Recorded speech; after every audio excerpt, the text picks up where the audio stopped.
David Carter cumpli 18 años en una mañana gris, a principios de octubre. El tipo de frío, una mañana tranquila que se pose sobre el pequeño pueblo de Ohio donde se encuentra St. Matthews, el hogar para nidos seguía en pie. Para los nidos, cumplir 18 años significaba fiestas de graduación, planes universitarios, tal vez un coche esperando en el camino de entrada. Para David, eso significaba empacar su vida en dos bolsas de lona desgastadas, bolsas y salir del técnico lugar, que lo habla acogido después de su mundo, se desmoron. Tenía 10 años cuando su padre lo deja allí. David on podía, recuerdo el da con claridad, cae la lluvia, en Sabanas. Su padre William Carter, el empresario multimillonario todos en la televisión para admirar, permaneciendo raigida. Junto a un sedán negro, apenas había, mira David cuando le entrega el papelio el director. Solo por mientras tanto habedico William pero él nunca regresa. Durante 8 años David vivía con es recuerdo. Otros niños susurra que su padre lo había abandonado. Algunos creían que era por David, no era suficiente. Algunos creían cosas peores. David deja de intentar explicar una larga, tiempo. On así sucedieron cosas extrañas, sucedía lo largo de los años. Cada Navidad, un pequeño paquete Nemo, ligaria por él. Un jugo de herramientas uno no. Un libro sobre carpintería otro. Sin dirección de remitente sin nota. Ahora el mañana en que finalmente super la edad la might. Sistema, una llamada provino del centro, buffet de abogados de Cleveland. William Carter era muerto. 2 días después, David estaba sentado dentro de sala de conferencias pública en el 32, piso del buffet de abogados Carter y Wells. El era olía ligeramente curo y café caro. Al otro lado de la mesa estaba sentado, Victoria Carter, la elegante esposa de su padre, y la calculadora segunda esposa, vestida con negro, pero sonriendo como si el funeral hubiera sido, ya dado sus frutos.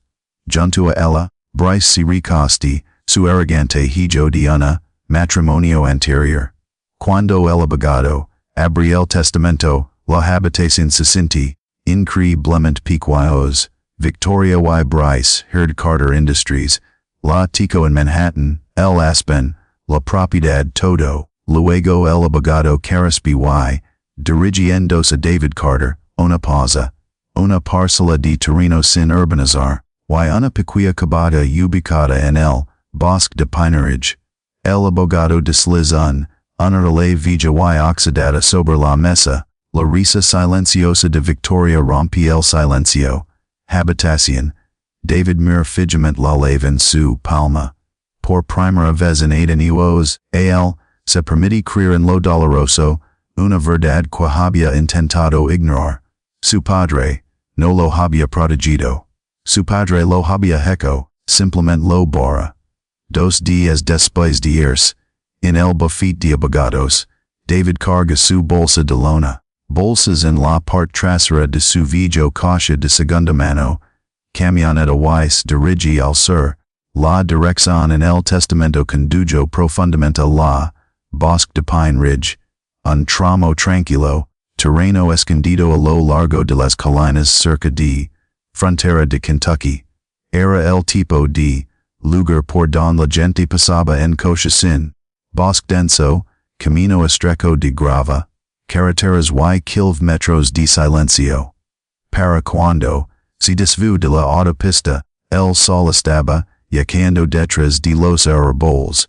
El camino que conducía a la propiedad era pequeño, mas que un sendero de tierra, ramas raspadas, a lo largo de los costados del camión mientras David avanza lentamente. Cuando el bosque finalmente se abrió lo vio, la cabana tenía puro aspecto de lo que había imaginado. El techo se hundía como si hubiera estado sosteniendo su aliento durante la mitad del porche, la barandilla se había derrumbado. Una ventana estaba destrozadas y las herbas altas engolaron la mayor parte del patio. Esto es todo.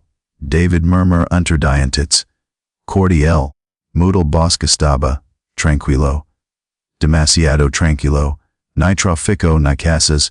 Cerca solo el viento que pasa a través de bowls.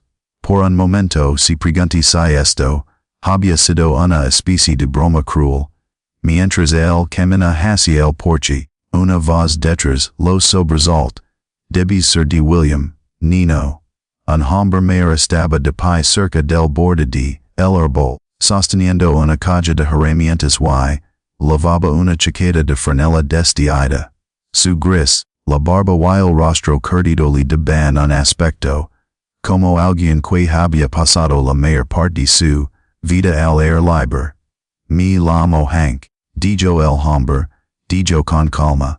He estado viviendo el final de la call, durante 30 años. David asentí con cautela, yo conocí a mi padre. Hank lo estudia durante un tiempo, un largo momento antes de responder. Si él dijo en voz baja, lo conocía, había algo extraño en la forma en cual lo dijo, pero David no lograba ubicarlo con precisión. Bieno. Adano Hank, se alando hacia el cabada. Es lugar no ha sido abierto en unos goteras en el techo. Los pisos podrían estar débiles. Probablemente quieras algo de ayuda para conseguirlo. Adentro, David dud. Luego tira de la una lave oxidada de su bolsillo. El frente, la puerta cruje ruidosamente al abrirse finalmente. Abierto. Dentro la cabina olía a polvo y madera humeda, muebles descoloridos, sentado, intacta, cubierta con gruesas sábanas grises, las telaradas se aferraban a las vigas del techo, y el aire se sentía pesado, como el lugar había estado dormido durante mucho tiempo. David deja sus maletas cerca de la pared y comienza a quitarse las sábanas, tratando de ignorar el creciente nudo de decepción en su pecho. Entonces esto fue su herencia una cabada rodean, en medio de la nada, horas después, mientras movía una villa estacionaria en el sala de estar, algo se desliza de detrás de él y golpea el suelo con un suave, un golpe seco. David se agacha y lo recoge, un sobrerojo su nombre David era, escrito a mano en la parte delantera. Reconoce al instante su padre.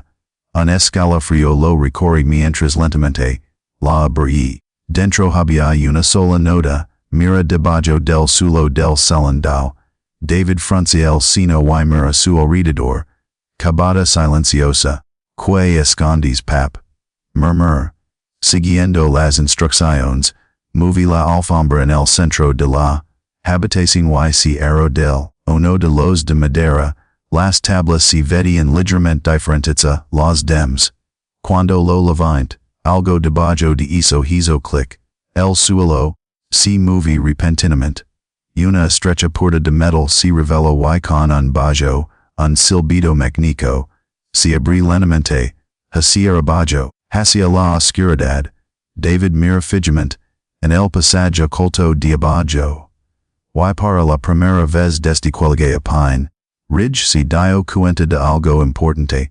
Esta cabada nunca había sido solo una cabada. David se quedó paralizado durante un largo momento, mirando fijamente hacia el pasaje oculto, debajo del piso de la cabina. Aire fresco, ascendí flotando desde la oscuridad de abajo, qualiva un leve olor a metal y hormigón. Nada como el olor a polvo, de la cabina de arriba. Que demonios. El susurra detrás de él. Hank dio un paso, más cerca, mirando por encima del hombro de David. Bueno, dijo el anciano lentamente, stare, maldita sea. Una estrecha escalera de acero descendía, en el espacio subterráneo. Después de tras una breve vacilación, David agarró saca la linterna de su bolso y apunta, hacia abajo. La luz reflejada. Algo metlico muy abajo. Parece como si tu padre te hubiera dejado más de cabada rodal, murmur Hank. David, tragawai comenzas a descender. La escalera terminaba en una amplia habitación subterránea, reforzado con muros de hormigón. Tan pronto como, cuando las botas de David tocaron el suelo, los sensores de movimiento hicieron clic y se colocaron encima. Las luces se encendieron una. La habitación se iluminó. David contuvo la respiración, garganta. Estantes metálicos cubrían las paredes, apaladas con cajas saladas. Algunas contenían gruesos fejos de billetes.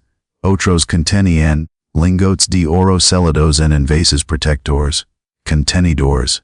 Una pesada caja fuerte estaba en el esquina junto a una larga mampara cubierta de archivos y carpetas. Esto no puede ser real, murmuró David. Hank lentamente, baja detrás de él y deja escapar un silbido bajo. Tu padre siempre lo haja. Piensa 10 pasos por delante, dijo en voz baja. En el centro de la mesa había un ordenador portátil, y una pequeña memoria USB pegada con cinta adhesiva a una nota. Las manos de David temblaron ligeramente mientras él lo recogía. Para David, mira esto, solo. El mensaje fue escrito en su la letra familiar de mi padre. David conectate la unidad al portátil. Después unos segundos, se abría un archivo de video en la pantalla. La imagen cobra vida con un parpadeo. William Carter aparece sentado detrás de un escritorio. Parecía mayor que David. Recordaba cansado mes delgado pero sus penetrantes ojos azules eran inconfundibles. David, dijo su padre en voz baja. Oyendo, su nombre pronunciado así otra vez en una sacudida lo recorre. Si estás mirando, esto significa que me he ido. Y significa, en contrast la caballa. William hizo una pausa, recuperando el aliento. Hesoto eos, Victoria descubre algo debajo esta tierra. Uno de los mayores espacios naturales. Reservas de agua de manantial en el estado. Las empresas estaban dispuestas a pagar millones. Por ello. David frunció el ceño, escuchando, con cuidado. Ella no solo quería el tierra continuó William. Ella quería. Todo lo cosía. Y cuando ella. Te diste cuenta de que herdar es parte de ello. Algún día. Te convertiste en un problema. Recibí amenazas, dijo su padre, en voz baja. Los auténticos. Y cuando un coche, una noche intenta sacarme de la carretera. Entendí exactamente lo lejos que estaba, dispuesto a ir. La habitación se sentía más fría, así que, tomé la decisión más difícil de mi vida. William dijo, te envié lejos donde ella no pude comunicarme contigo. David aprendí los pudios, durante ellos lo moví todo, eso importaba aquel bajo. Dinero en efectivo oro documentos. Mientras tanto la empresa, las cuentas que Victoria hereda se están ahogando, endeudada sin siquiera saberlo todavía. Hank asentí lentamente para sí mismo mientras, escucha. Pero David apenas lo oyó. Porque por primera vez en años él, la ira que albergaba hacia su padre, comenzará a grietarse. Y debajo de ella. Algo más comienza a surgir, David. Se sentí en silencio mucho después del video. Termin. La pantalla del portátil se había apagado, pero el peso de las palabras de su padre, pendía pesadamente en el subsuelo, habitación. Durante 8 años, había creído que una cosa, que su padre le había arrojado lejos. Ahora la verdad era mucho más complicado. Te lo sabías no tú. David finalmente dijo, mirando hacia Ali, Hank. El anciano se apoyó contra él trabajando con los brazos cruzados. Su expresión era tranquilo pero cansado. No todo Hank admití. Pero yo sabía que tu padre era planeando algo grande. Yo lo ayudé. Reforzamos este ninker nos aos. Me dijo que si alguna vez le pasaba algo a si lo hubieras hecho, habrías encontrado el camino hasta aquí.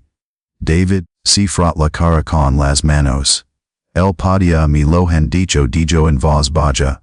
Ono visita una llamada telefonica, Hank no lo hizo, discuter, en cambio dijo algo que David se qued helado. Tu padre pense que si Victoria vio incluso un atisbo de contacto, entre ustedes dos ella iras atrás de, antes de que David pudiera responder, el estruendo, el eco de un motor resonan de habilmente desde afuera, la cabada, ambos hombres se congelaron. Eso no, suena como un guardabosques Hank, murmur, David subí la escalera, rápidamente y salí, un gran una excavadora amarilla estaba parada en el claro, cerca de la entrada, dos camionetas SUV negras estaban, estacionados detrás de él, sus motores corriendo, de pie junto a ellos vestido, con un abrigo oscuro y caro y gafas de sol era Victoria Carter. Incluso desde el otro lado del patio, su sonrisa parece agudo, bueno. Dijo ella con suavidad, ahí estás, David baja por los escalones del porcelanamente, tratando de mantener su voz firme. Que haces aquí? Victoria alza un documento doblado, orden de demolición del condado. Dijo, esta estructura ha sido declarada inseguro. Estoy aquí para solucionarlo. El motor de la excavadora ruge más fuerte medida que el operador estaba preparado para seguir adelante. David sentí que su pulso se aceleraba. Que raro, dijo, respondí. No conoce el condado, trabajé así de rápido. La sonrisa de Victoria no se desvanece. O cargó, dijo ella, ligeramente. Cuando tienes la razón conexiones, las cosas tienden a moverse rápidamente. Justo cuando la excavadora comienza rodando hacia la cabina, otro coche se detuvo detrás de la SUV. Un hombre alto un hombre con un traje gris arrugado sale sosteniendo un maletín una pila de papeles. Alta, lama y mismo, Griguana se detuvo. Victoria gira bruscamente. Y quién eres? Pregunta fríamente. El hombre camina hacia adelante con confianza y entrega un documento para el operador de la excavadora. Frank Dalton dijo, abogado y a menos que quieras pasar el próximo década explicando el medio ambiente, violaciones en el Tribunal Federal, Seguero, apaga esa abquina. El operador, apaga el motor inmediatamente. La expresión de Victoria se ensombrece.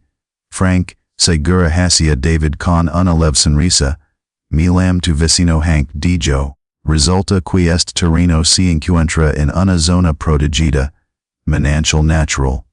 La ley federal dice que nadie, liga a tocarlo hasta que esté completo, se realiza un estudio ambiental. Victoria, la mandíbula se tense. Por primera vez David, vi algo nuevo en sus ojos.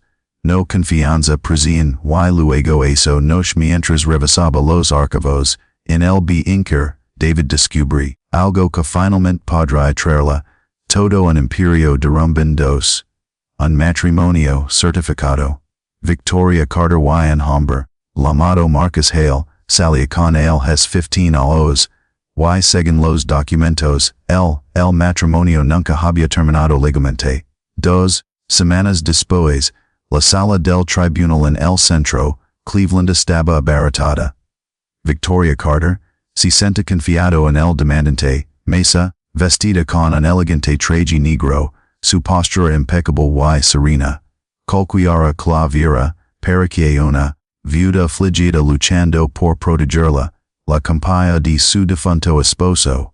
David se sentía enfrente, la habitación contigua a la de Frank Dalton, tranquila pero alerta. La audiencia se había prolongado durante horas. Discusiones sobre la propiedad, control, de Carter Industries y el creciente, montaña de duda escondida en el interior, cuentas de la empresa. Abogados de Victoria, habla con una seguridad refinada, insistiendo en que ella era la legítima heredera de todo lo que William Carter había construido. Entonces Frank se puso de pie. Sucedoria, dijo ajustando las gafas. Antes de que, si se procede más all, la defensa lo haría. me gustaría presentar un testigo. Las puertas de la sala del tribunal se abrieron. Un hombre alto con rasgos toscos y una chaqueta de cuero desgastada entra. Su andar tenía el air suelto, la arrogancia de alguien que había gastado demasiado mucho tiempo en casinos y bares de mala muerte. El rostro de Victoria palidecía al instante. Color, Marcus Hale. Frank anuncia con calma. Los cesaros se extendieron por la habitación. Frank levantó un documento. Hace 15 años Victoria Carter, luego Victoria Hale. Me casé con este hombre en Reno, Nevada. Según los registros estatales, qui el matrimonio nunca se dissolve legalmente. El Jesus inclina hacia adelante. Marcus levanta una mano casualmente. Todavía casado hasta donde yo sé, lo sabía. La sala del tribunal está en Murmelos. Sin un divorcio legal, Victoria, el matrimonio con William Carter nunca había sido servido, lo que significaba que cada reclamo cliela. Heco a la finca de William se derrumban al instante. Victoria se puso de pie de un salto furioso. Esto es ridículo. Pero minutos más tarde, los investigadores federales dieron un paso al frente. Adelante. Cargos de fraude financieros, manipulación y activos ilegales, las transferencias salieron en voz alta mientras Victoria, Carter fue escoltado fuera de la sala del tribunal. Esposados. Sin más, el imperio, ella había intentado robar, se derrumba. Semanas más tarde, David firma los documentos finales, transfiere la propiedad de Carter de Manhattan a St. Matthews, hogar de niños, el mismo lugar que tenía, lo acogieron cuando no tenía nada. Luego condujo de regreso a Pine Ridge, la cabada se veía diferente ahora. Techo nuevo, porche reparado, luces cielitas brillando, a través de las ventanas. El bosque se sentía, una paz que nunca antes había experimentado. Una tarde tranquila, David se sentía en el porche, hojeando el viejo libro de familia, el álbum de fotos que había encontrado en el botanunker. En la última página había una foto suya padres. De pie justo ahí delante, de la misma cabaga hace años, sonriendo la cimara. Detrás de la foto estaba escondida una breve nota manuscrita de su padre. Si estás leyendo esto, significa, finalmente llegas de casa. David sonríe levemente y mira hacia afuera. Los árboles y so le hizo preguntar si tú descubrí la verdad sobre su familia, y después de creer una dolorosa mentira, serías capaz de perdonar. Hay algún intento borrar de tu propia vida. Historias u luchas de la manera. David lo hizo. Si esta historia te conmovi, hazlo. Asegurate de suscribirte al canal para que puedas no te pierdas muchas historias impactantes como esta. Esto, su apoyo nos ayuda a mantener, lavando estos viajes inolvidables a